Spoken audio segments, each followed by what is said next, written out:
live and direct from the Golden State. It's intelligent talk media, the Denice Gary Show. Now, here's Denice Gary. Ladies and gentlemen, welcome back to the Denice Gary Show. Happy Monday.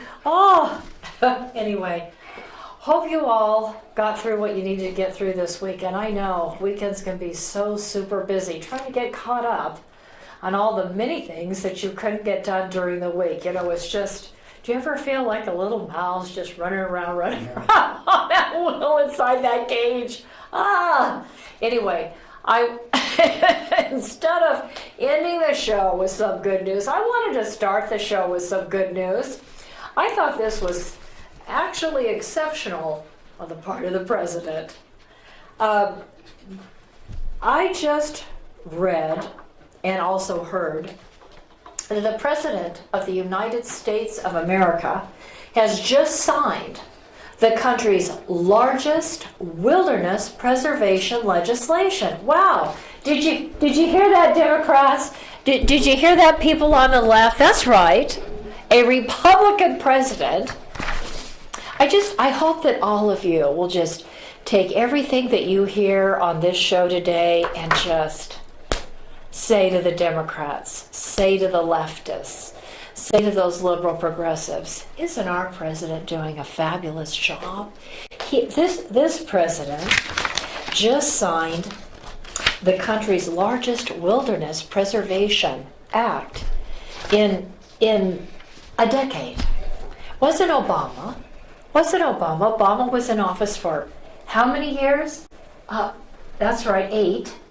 Right? This is the largest wilderness preservation legislation in a decade, providing widespread protections for Joshua Tree and Death Valley National Parks and all kinds of recreational national park areas. Anyway, I wanted to share a little bit more about it. First of all, I wanted you to know the bill passed overwhelmingly in the United States Senate, which is controlled by the Republicans, and of course the House voted in favor of it.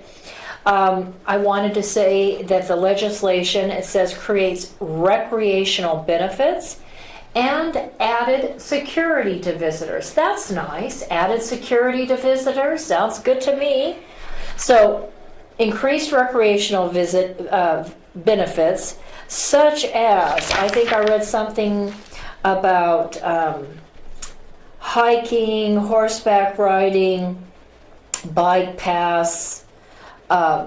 Yes, just a lot of different additional recreational benefits, security to visitors and explorers of the national parks through the facilitation of, here it is, biking, hiking, and numerous other outdoor activities. So anyway, thank you. Thank you, President Trump, for signing the country's largest Wilderness Preservation Act. And we've got a double hallelujah for you today, folks. Double hallelujah. So not only did we get this piece of legislation protecting our national parks and increasing the benefits and the security, but in the president's budget, it also included this in this piece, that the president in the proposed federal budget has cut 31%. 31. Hallelujah. 31% of the U.S. Environmental Protection Agency, or EPA's budget. Doesn't that sound great? That means, right, that they have less money to go prosecute some poor farmer here in Kern County in the San Joaquin Valley of California who accidentally runs over a kangaroo rat with his tractor. I mean, you know, we've just I had to share that out. I would just, you know, I'm just thrilled. Of course, you know, the people like Alexandria Ocasio-Cortez and the Omar and Tlaib, you know, are the three women that are all anti-Semitic, anti-Western. I don't even know what they're doing in Congress. You know, they're constantly bashing our presidents and the United States of America, but there they are, and they're unhappy that 31% of the budget for the EPA, Environmental Protection Agency, has been cut in this latest budget, but oh well. Anyway, thank God in the parks. I'd love to go to national parks, and you know, I remember hiking up the Yosemite National Falls. You know, you can take that trail and hike up to the top. You can hike down to the bottom. I think it was only about 2 hours. It took a friend of mine and I to walk down to the bottom. Have you done that before, Robert? Not in a long time. Not in a long time. Well, you ought to take your family and run up the mountain. Run up the mountains. They can run home or walk. Okay. Make sure, ladies and gentlemen, you bring lots of water and food snacks because it's quite a walk. Anyway, I want to just kick back, fight back on the things that came out all weekend long against the President of the United States. I particularly feel antagonistic towards, of course, the leftists, but Chris Wallace, who, as you know, is a Democrat on the Fox News network. So let me gather all my papers just on that today. I want to remind, and I want you to remind, so please share this show out to everyone. Remind the nation, remind the world on Facebook and your Twitter accounts and Instagram and all your social media platforms that you're on, that back on May 3rd of last year, 2018, the second year the president was in office, he said this, and I quote, "America is a nation of believers, and together we are strengthened by the power of prayer." And he signed on May 3rd an executive order to ensure, to pledge, to promise, to ensure that faith-based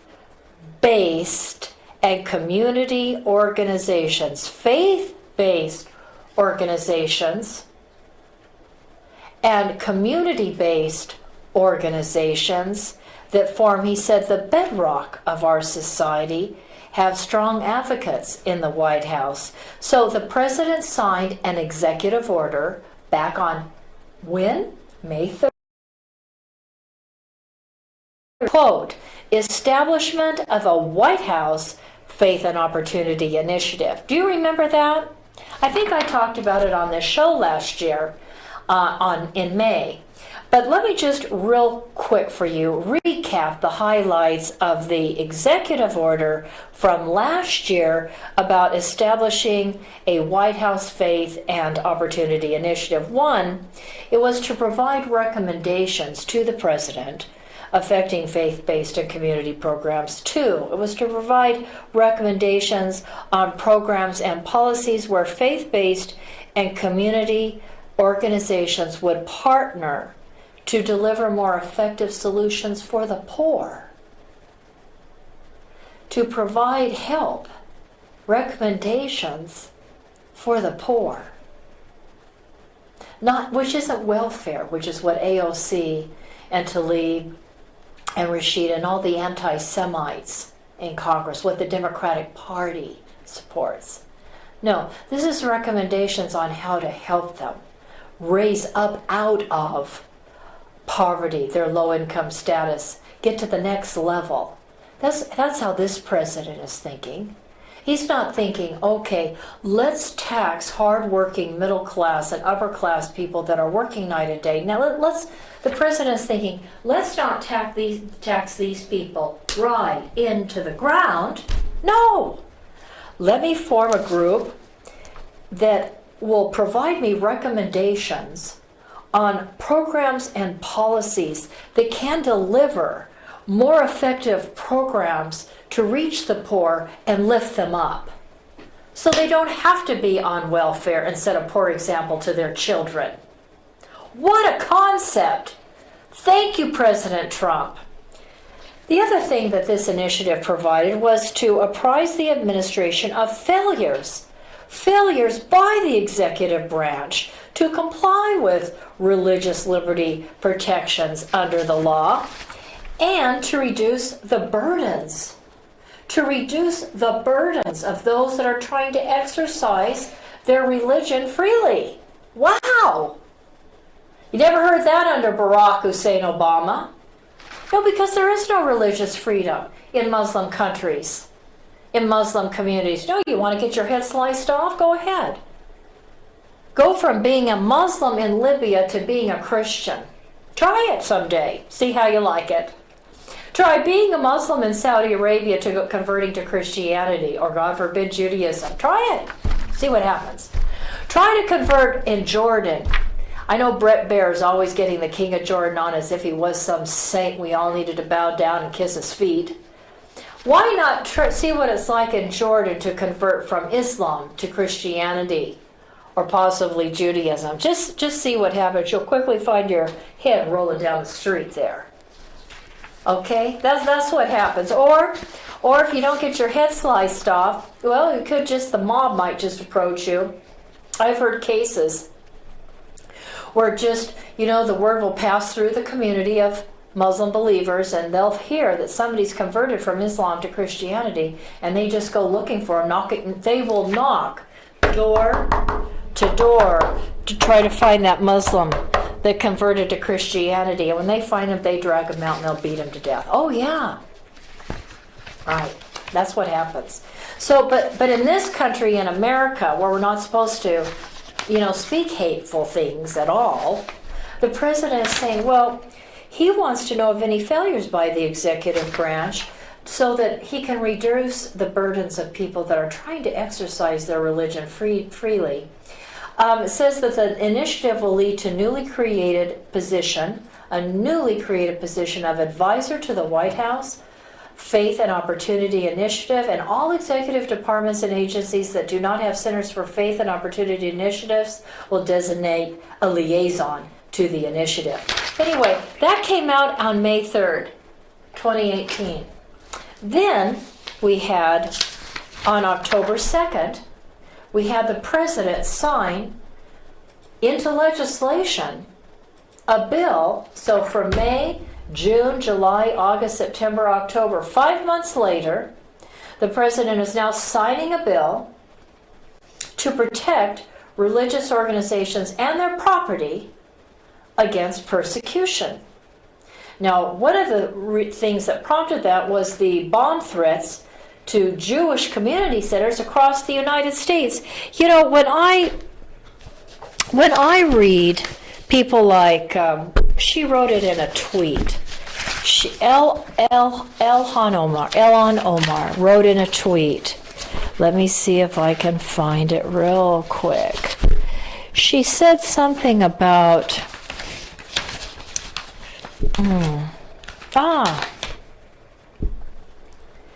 she said in a tweet after remember the Democrats a few weeks ago, they couldn't seem to pull together an anti-Semitic resolution to pass in the House. So they gave us basically nothing. They gave us something that we all learned back in kindergarten about how we're not supposed to say unkind words, do unto others as you would have them do unto you. That's actually, the Judeo-Christian. That's in the Judeo-Christian belief system. Do unto others as you would have them do unto you. By the way, that's not in the Quran. Just letting you know. The golden rule, it's not there in the Quran. We'll get to what the Quran says. I brought in a list. I didn't bring in my Quran, but if you've got a Quran from the 1920s or 30s, you can look it up and find it. By the way, when I share out my scriptures from the Quran today, if you've bought a Quran in the last 20, 30 years, forget about it. Because dating back to the rise of Islamic terrorism against Americans here in the United States in the 80s and overseas, all the Qurans that have been published here in the United States or sent from overseas have been whitewashed to the point that they don't read the same as the ones that are read in mosques here in California and across the country and around the globe. Yeah, they've been whitewashed. So But anyway, a statement by Representatives Elon Omar, Rashida Tlaib, and Andre Carson, the Muslims in the United States Congress. She said, today is historic on many fronts. And now this is referring to the resolution that was not an anti-Semitic resolution. She said, today is historic on many fronts. It's the first time we have voted on a resolution condemning anti-Muslim bigotry in our nation's history. She said anti-Muslim crimes have increased 99% from 2014 to 2016. Let me tell you something. Look on Google. Just look at Google.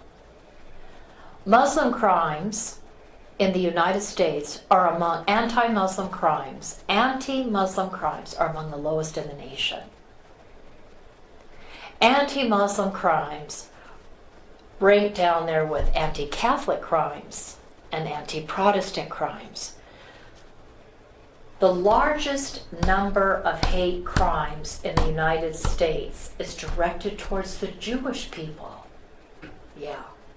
The largest number, almost 1,000 of crimes each year are directed against Jews, not Muslims, not Catholics, not Protestants. We're among the lowest in terms of taking real violent hits across the country.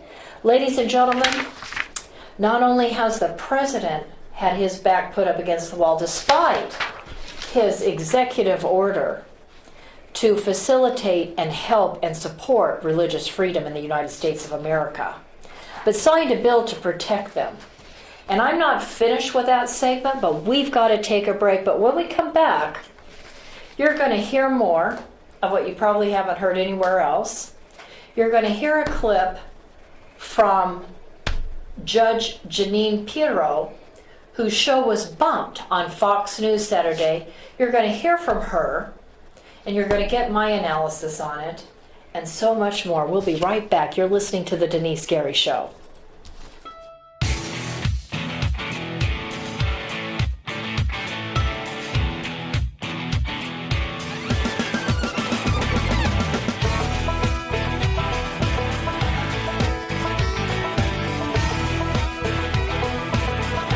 I want to tell you about a place I love to go, Frugatti's Italian Restaurant. Very few locations here provide seating outside in front of a fabulous water fountain with an atmosphere that is reminiscent to me of eating outdoors in Venice. This is real Italian food by real Italians. And what makes it even more so is owner Ralph Frugoletti, who nearly a quarter century ago brought a wood fire oven from Milan, Italy to make, like his mother, fresh homemade bread and pizzas. Moreover, Frugatti's Restaurant offers you not only the very best in Southern Italian cooking, even importing the finest ingredients for authentic Italian food, including a fitness menu. After all, Ralph has represented the United States and Italy, competing in the Master Championship Games. He knows all the right food for good fitness, so check out the menu. After today's broadcast, run over to Frugatti's Italian Restaurant and Catering at 600 Coffee Road here in Bakersfield. And after a Friday, Saturday, or Sunday service, stop into Frugatti's for a great lunch. I'll see you there, and tell Mr. Ralph Frugoletti that Denise sent you. Salute. Buon appetito. Ladies and gentlemen, when it comes to legal matters, contact Barb Reynolds. She is a contract paralegal to lawyers, and she will take good care of you. Moreover, she is a Kern County legal document assistant to pro per litigants. She has 47 years of paralegal experience, and for over 30 years has been an educator in the field of law and paralegal work. If you need help handling your adoption, bankruptcy, civil suit, divorce, debt consolidation, evictions, immigration, or attorney referrals, contact Barb Reynolds if you want to win your case. Call Tehachapi Court Services today at 661-822-1994. Barb is simply the best. Call Tehachapi Court Services today at 661-822-1994. Ladies and gentlemen, I'm so thrilled I've got the owner of Sculpt 365 Fitness here with me today, Craig Jansen, Navy veteran. Craig, Tell the audience out there why everybody in town needs to come up over here and join. Well, Sculpt 365 is a 24-hour club, so we never close, unlike a lot of other clubs here in town. Additionally, our club is always super clean, and one of the things that you're going to find here is a different environment. We strive to give you a VIP experience here, so we want to get to know you. We want to know your story. We want to know about you and how we can help you succeed and meet all of your fitness goals. Wonderful. Ladies and gentlemen, come on down to Scope 365 Fitness. You're located right here on Brim Hall. Tell us your other locations. We have another location up in Tehachapi, and then our third location here in town is also located over on Chester and Columbus in the Food Mac Shopping Center. Thank you so much, Craig. You have a wonderful day. You too. Thank you.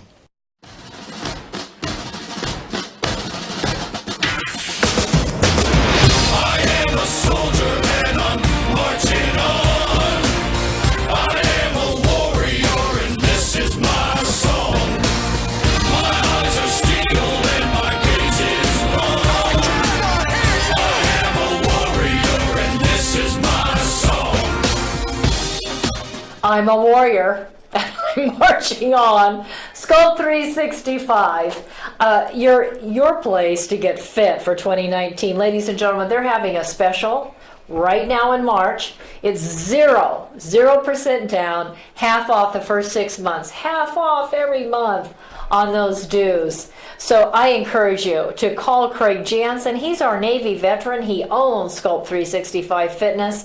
They're at Brim Hall in Callaway. It's 9500 Brim Hall Road, 661 area code, 679-7116.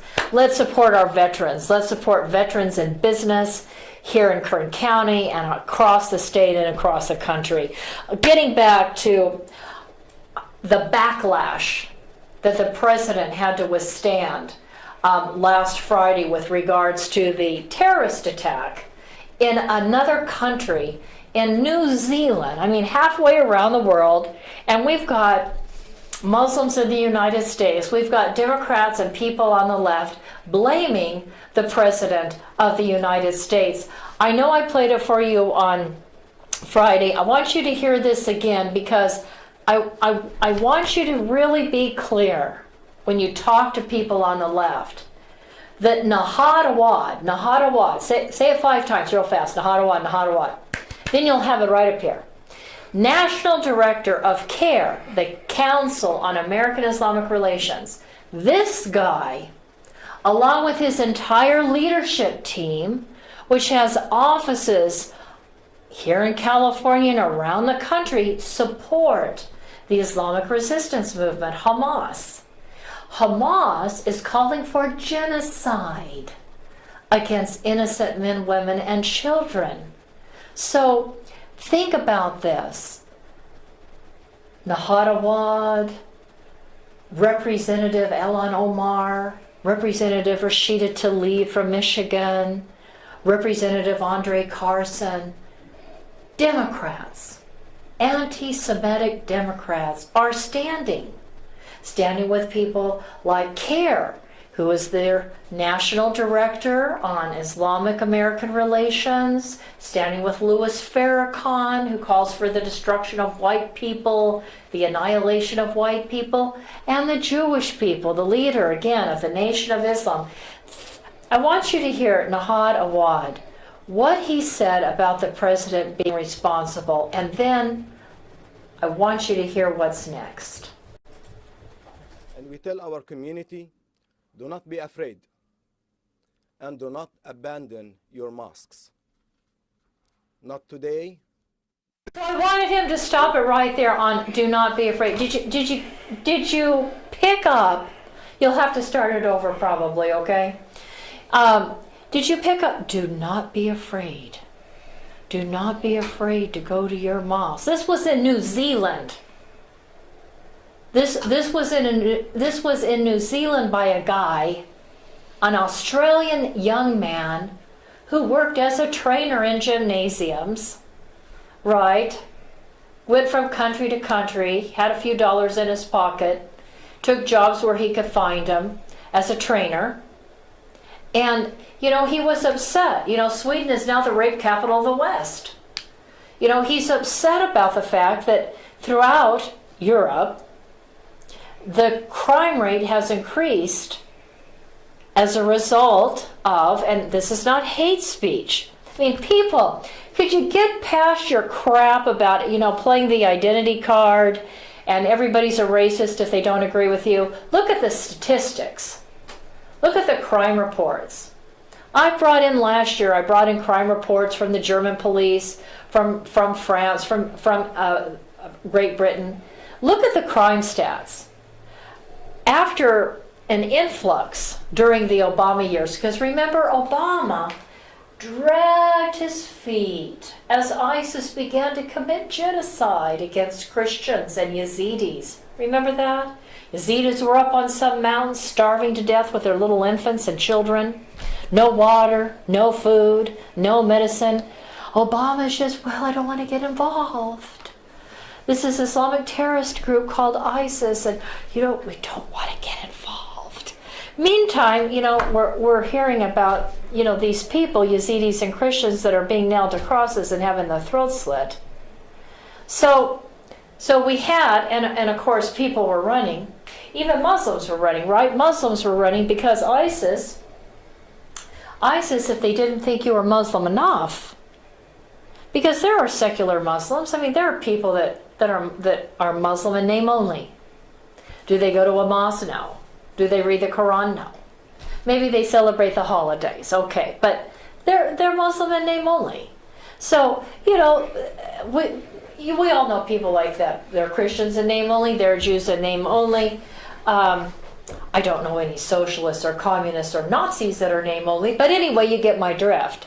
So if you weren't Muslim enough, ISIS or Al-Qaeda slit your throat too. So we had, Muslims, and of course some of those Muslims were ISIS and Al-Qaeda people. They saw it as a fabulous way to get into Eastern Europe and Western Europe and into the United States. So, they were just poor beleaguered, they come in, these individuals that are part of these terror cells and come into the country and wreak havoc in Europe. And of course also, even those Muslims that are just Muslim in name only, they feel entitled, of course, because they're Muslim. Islam is supposed to be the religion that's ruling the earth realm. And they know that. They're taught that within their Muslim culture. So, Muslim, and even if you are a Muslim young man in name only, you're thinking to yourself, well, that's a infidel girl. She's 17 or she's 16. I was told when I was in graduate school, getting a master's degree in Middle Eastern affairs, international relations. It's a political science degree. It's international relations. My core field of study was Middle Eastern affairs. And I remember in grad school having dinner once with he was the son of one of the, I believe one of the defense ministers, or a defense minister, or deputy defense minister in Saudi Arabia. Not for sure about all that. It's a little fuzzy now. It's been a while. But, he was a diplomat's son, or not maybe a diplomat's son, but a government official's son from Saudi Arabia that was going to USC. And of course, I was working my way through school. He had everything paid for and handed to him. But we were having dinner and we were going to discuss issues in the Middle East. And I remember him looking across at me and looking at me and saying, all American women are an easy hole. Sex means nothing. I said, well, if you were thinking about that after dinner, think again. Because, not every woman in America is an easy hole. Yeah, so that's what I was told. And this was by somebody that, it really caught me by surprise because, he was a government official's son from the Kingdom of Saudi Arabia, and I didn't think he'd be so crude. But yeah, he was, and they were, and they are. So anyway, that was the last time I had dinner. Not going to have dinner with someone that insults the entire female population of the United States of America. Just not going to do that. Anyway, so what was I saying? I lost my train. I know I was talking about the president, I'm sure. And Nahad Awad. Yeah, so we're playing this clip by Nahad Awad, and he's saying, don't be afraid. Go to your mosque on Friday. So let me just share out to all of you who are pretty naive about what goes on in American mosques across the country. Remember the clip I played for you on Friday about the chaplain, about the Amon, not chaplain, Amon. He's the religious leader, like a chaplain, like a minister, like a priest, like a pastor of the Muslim church or Muslim mosque there in Davis. And you heard all the hatred that he was spewing out. It's common. It's a common practice. And let's go back to the Nahad Awad. I want you to hear the rest of what he says. I just think it's so bogus to do a press conference and try to create this phony sympathy for Muslims in America. Go ahead. And we tell our community, do not be afraid and do not abandon your mosques. Not today, not ever. They want you to be afraid. You should not be afraid. You should be protected. You have religious freedom protected by the United States Constitution. And we have full confidence. They want you to be afraid. Who's they? Who's they? The Australian man that's obviously bordering on, I mean, he's an evil person. I don't know if people that commit murder are insane. I don't want to go that far. I think some people that commit murder are just very angry people. I don't know that that's insanity, or, people say, well, he's a nut. He killed those 49 people. I don't know. I think some people can become so angry. I think this young Australian man was so angry at the fact that not only were young women being raped, are being raped in Europe more so than ever before, but the grooming gangs in England, where you'll have these refugees and they'll look for girls to prey on, and then bring them into an organization, kidnap them, bring them in and sell them. And then of course you've got a lot of desecration of churches, whether they be Catholic or Protestant, as well as synagogues. You've got a lot of, particularly the Catholics, the Catholics have a lot of different statues, and they've been defaced all over Europe, particularly in Italy. I know you don't hear about it because we're not living in Europe, but I read about it. So, and there are reports on it, and I try to follow all of it through the Gatestone Institute, or through the Middle East Media Research Institute, or some of the think tanks. And I think he's a very angry person, and just because you're really angry doesn't mean you have a right to hurt somebody else physically or in any other way, frankly. So I just, obviously what that person did was very evil and very wrong, but I just want to say that for him to say they want you to be afraid. I'm thinking, who is that? Who is they? I think it's unfair to use that terminology because they can say, well, the establishment in America is trying to make you afraid. They're trying to tell us President Trump is making us afraid. They've tried to tell us in their media, because I used to be on CARE's mailing list, that the Jewish and Christian communities are trying to make you afraid. We're not trying to make you afraid. Nobody's trying to make anybody afraid. I certainly am not trying to make anybody afraid. But I do want to say that for a president that called for an executive order to make recommendations to him and his administration on how to facilitate a greater element of protection for people of faith, as well as a greater opportunity for people of faith to exercise their religion freely, was a first. And the fact that he had appointed a liaison to the White House. And again, I wanted to call this to your attention. On October 27th, this is after that horrific shooting at the targeting and killing Jewish Americans at the Tree of Life Synagogue. That wasn't a mosque, that was a synagogue. It's the synagogues across America that have been targeted.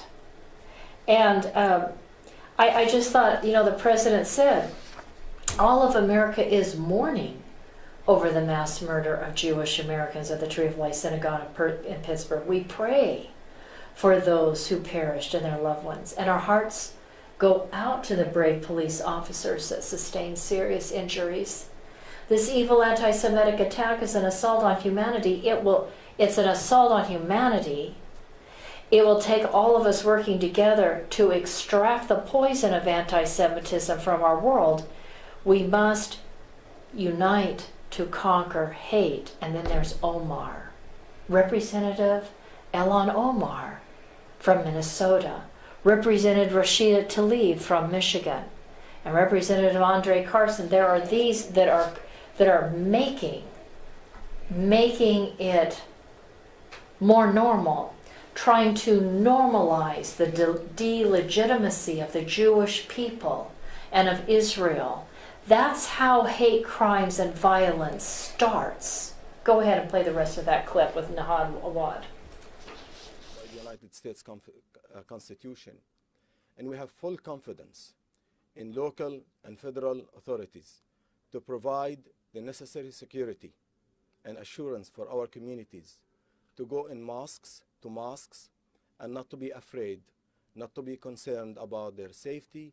During your presidency and during your election campaign, Islamophobia took a sharp rise, and attacks on innocent Muslims, innocent immigrants, and mosques have skyrocketed. We hold you responsible for this growing anti-Muslim sentiment in the country and in Europe. I want to say this, and I don't condone any violence, any kind of evil violence against anyone. But for him to say that anti-Muslim crimes have bigoted is a lie. You notice that's what Omar said in her tweet. They're both repeating the lie, because the lie is, or the idea is, if you repeat a lie often enough, it'll just become ingrained in the population's mind, and it will be accepted. And then, of course, it will be the Jews' fault. It'll be the fault of the Christians. And so more attacks will go on Christian churches and on Jewish synagogues, because after all, we're going to blame the Jews first, and we're going to blame the Christians. So this is how violence begets violence. And in the Muslim Arab world, they're really good at it. They've been really good under Islamism and Nazism at making Jews the scapegoat. It's the Jews' fault. Isn't that what Omar said? She prayed in a tweet.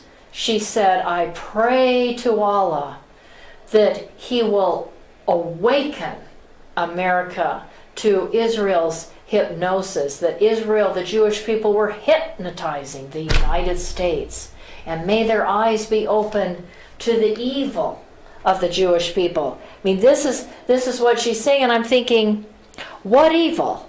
I mean, there are hundreds of mosques, Muslim mosques, hundreds of mosques in Israel, Muslim schools, hospitals, in the Knesset, in Israel's government. I mean, it doesn't matter. If you want to be a professional in Israel and you're a Muslim Arab, you can be so.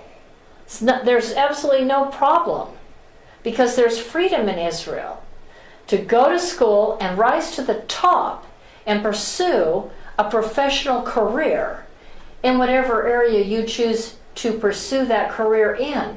The only thing that's closed to Muslim Arabs in Israel is military service. I guess they don't trust Muslim Arabs to protect Israel from a terrorist attack. That makes sense to me. But in every other area of life, and how many Muslim Arabs are signing up to join the IDF, I want to know. I haven't heard of any. So the bottom line is, think about it. Think about it. That these people are trying to say, they want us to be afraid. Who's they? Donald Trump, the establishment, Christians and Jews. Who's they? They is his whipping boy. They who's going to be scapegoated. And again, back to the president. The president called for protection of houses of worship. We don't need Nahad Awad supporting Hamas, the Islamic resistance movement. We don't need a guy like that lecturing the President of the United States and lecturing the American people on, we have a right to religious freedom in this country, and we have a right to protection. Doesn't the president know that? An executive order in May 2018, signing a law into effect in October 2018 to do just that. But you know what? He didn't mention that, did he? He just put a target on President Trump's back. And some Muslim that, picks up the Quran, and for example, let's look at Quran chapter 8, verse 12. If you have your Quran there with you, you can open up to chapter 8, verse 12. And where it says, Allah, quote, cast terror into the hearts of those who are bent on denying the truth. Strike their necks. Oh, okay. That's, we see a lot of people having their necks cut off in the Middle East. It really goes around quite a bit there. So yes, casting terror in the hearts of those who are bent on denying the truth. Who's been on denying the truth? I certainly am. I don't consider the Quran to be the holy truth of God at all. I'm not a Muslim. So, do I consider the Quran to be a truthful book? No.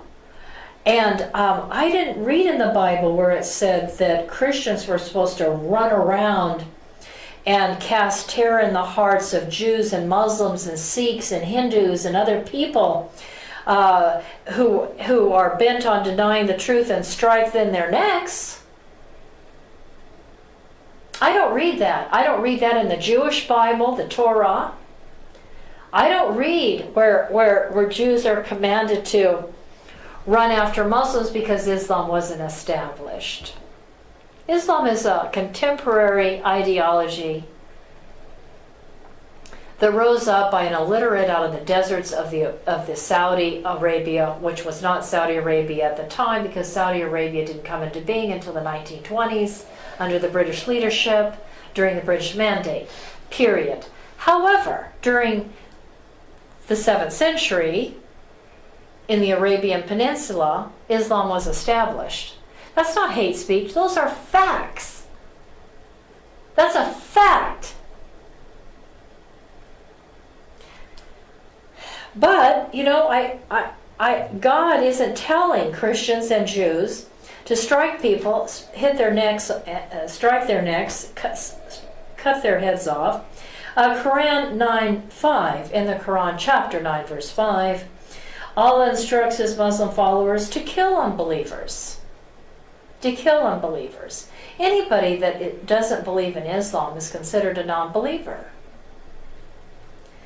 To kill unbelievers, to capture them, to ambush them.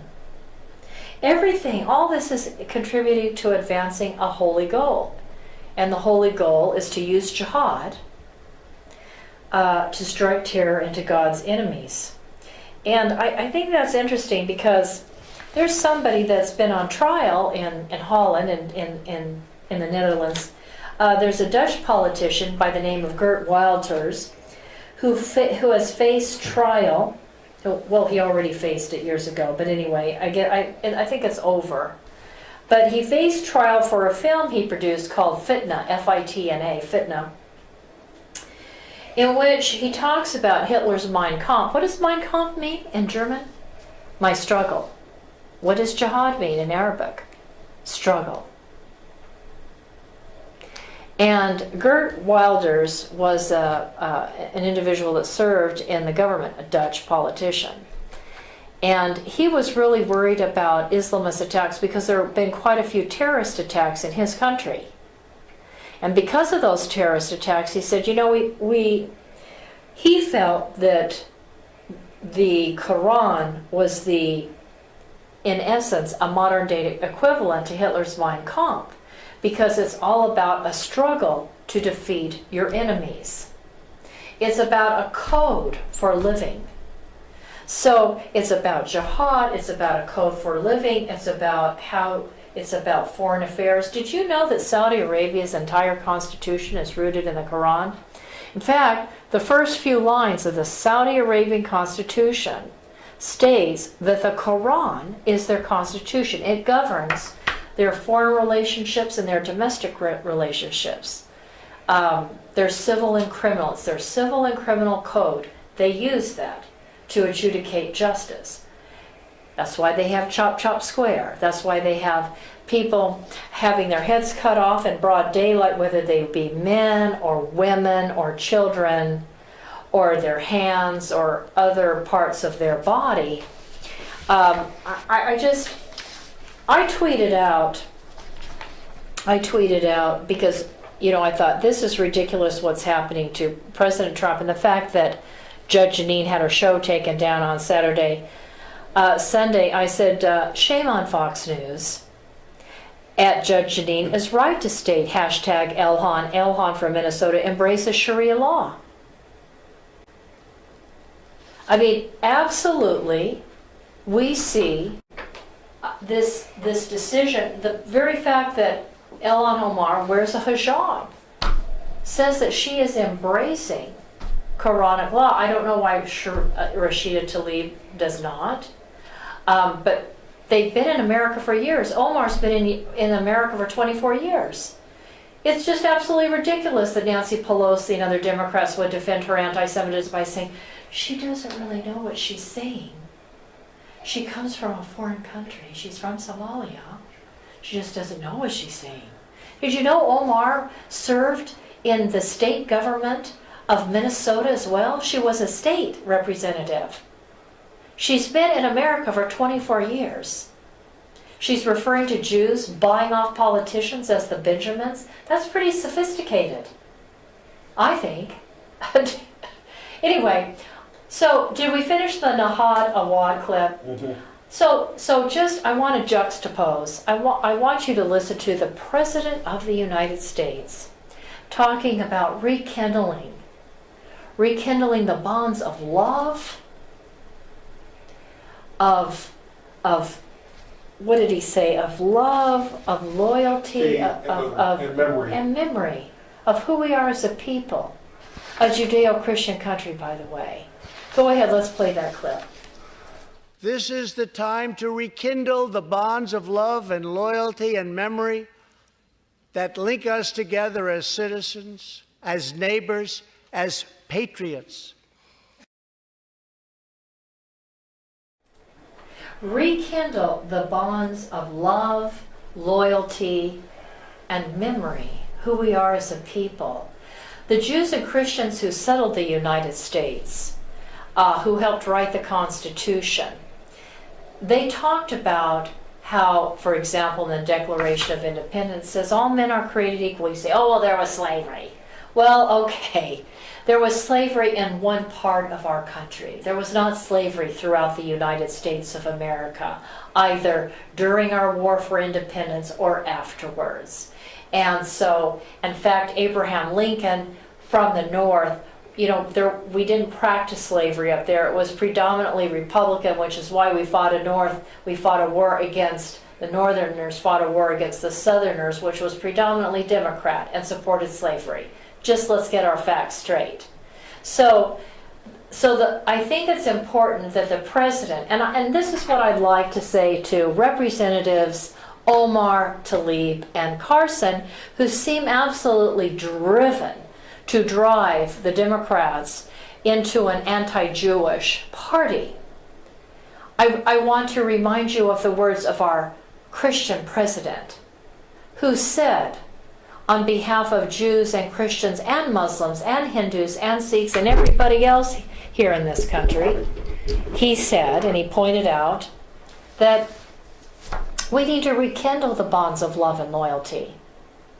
It's all about love and loyalty to our fellow Americans, to the United States of America. And to Omar, we've had Jewish people serving in Congress a lot longer than you have or hopefully ever will. And you need to respect them and their leadership. We have Jews, and in fact, I was just reading an article that says it's time for a Jewish exodus from the Democratic Party. There are more and more Jews leaving the Democrat Party, and I'm so glad to hear it. I know if President Trump was running in Israel, he'd win election by the Jewish people in Israel. Omar and Tlaib and Andre Carson and you liberal progressives in the Democratic Party, people are watching. People are listening. And we don't want to live in a country divided, and that's exactly what you're doing.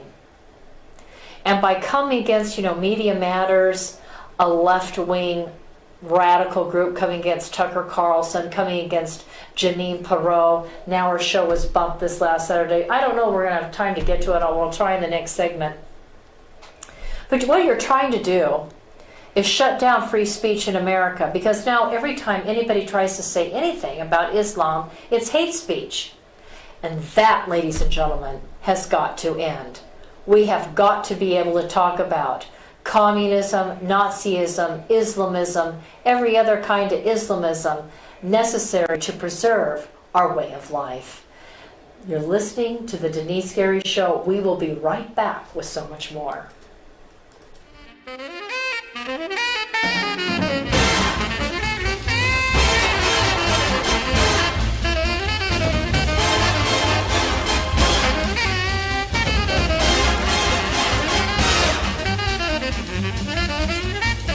Correctly stated that economic security is national security, and in the Tehachapi Mountains of Kern County resides a United States defense contractor, Anates Products. Here is the Silicon Valley of the aerospace industry, right here in East Kern. Anates Products is a forward-leaning manufacturer and distributor of hardware sold to major defense and aerospace companies. We're talking about Boeing, Lockheed Martin, United Technologies, Northrop Grumman, Raytheon General Electric, and on the list goes, as well as to every United States ally worldwide, including Israel, America's most important strategic ally in the Middle East. And for everything that flies, Anates Products is providing the parts. And with me today is the president of Anates Products, Scott Baker. Hi, Scott. How you doing? Scott, tell us why you believe this corner of Kern County is the hub of the aerospace industry. Well, this portion of Southern California here out in the Antelope Valley, it contains, some of the most cutting-edge technology going on in aviation today. We have some of the UCAS programs with unmanned technologies going on. We have Edwards Air Force Base out here who's doing continual testing in their area. We have the Naval Weapons Station up there at China Lake doing some fantastic cutting-edge stuff, cruise missile technology, and those things are going on. We have Scale Composites locally doing a lot of composite technology, which is new. We have SpaceX, which is a private one, putting a private entity putting things into space now. This area is the growth center for aviation's future, and this is the area I think that as a nation we need to be concentrating some of our effort and taking this technology. And as we all know, with the space program from Apollo years ago, out of these technologies, we the private sector are going to reap some of the benefits of that. Thank you, Scott. Ladies and gentlemen, Scott Baker, president of Anates Products.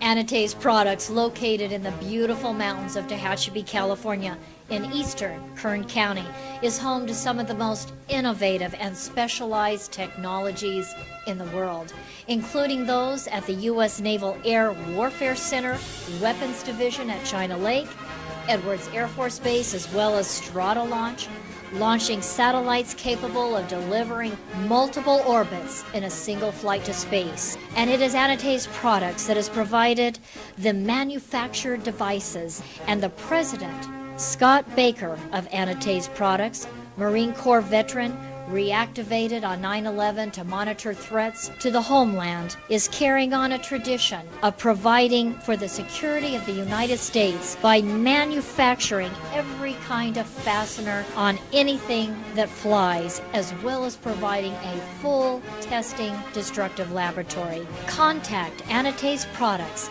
now in business for 30 years, at 661-822-6873. Located at 1314 Goodrich Drive in Tehachapi for your manufacturing and testing needs today.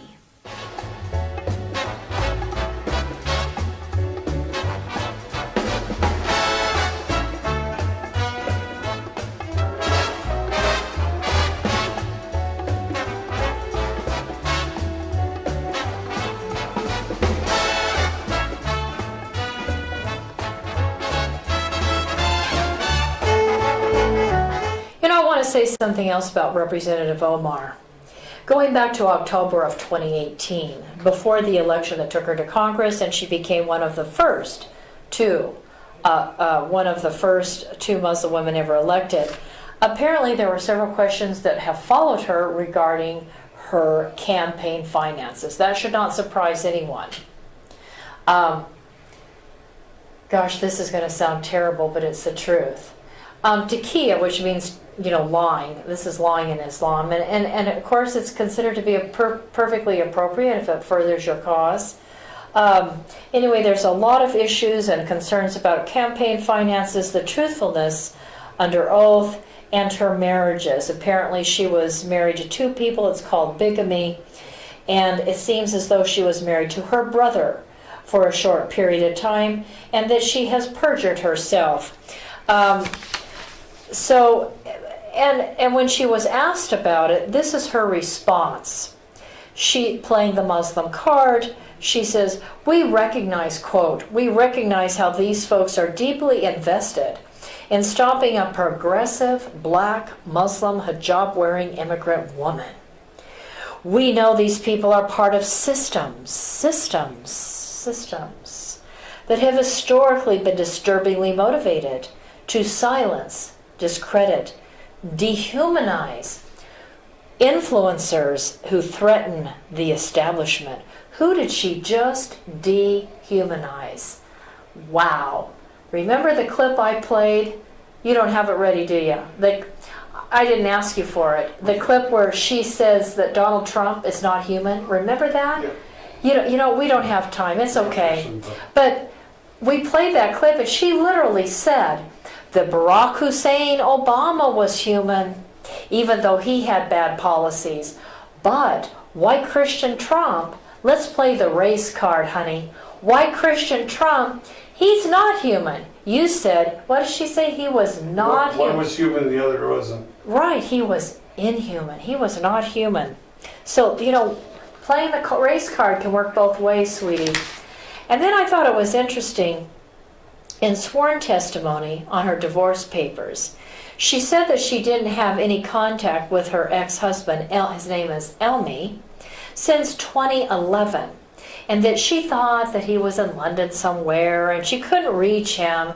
Then the next thing we know, there's a picture of her and her ex-husband, Ahmed Elmi, at an event a year earlier. So if that's the same man, and according to the picture it is, then she perjured herself about her whereabouts with husband number 2, which it seems like she may have been married to her brother at the time. Different culture, different set of rules, different playbook.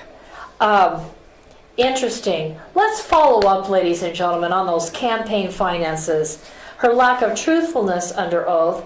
How many times has she been married? And is she currently married to 2 people? Let's get it all figured out. Ladies and gentlemen, thank you so much for listening to the Denice Gary Show. I want to thank you for your support. I need your support. You could go to PayPal on my website, anewmiddleeast.com. You can write a check to the Denice Gary Show. You can write a check to the Middle East Initiative, P.O. Box 82162, Bakersfield, California 93380. The Denice Gary Show, maybe that's easier. Denice, D-E-N-I-C-E, Gary, G-A-R-Y Show.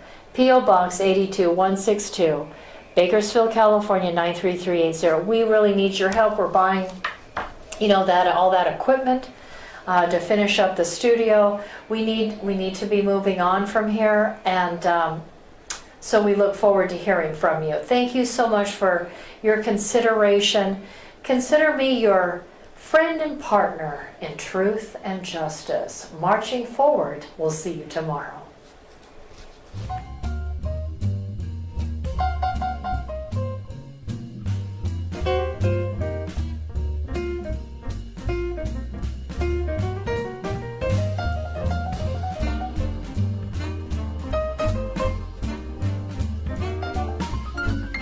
Thank you for listening to The Denice Gary Show. Intelligent Talk Media.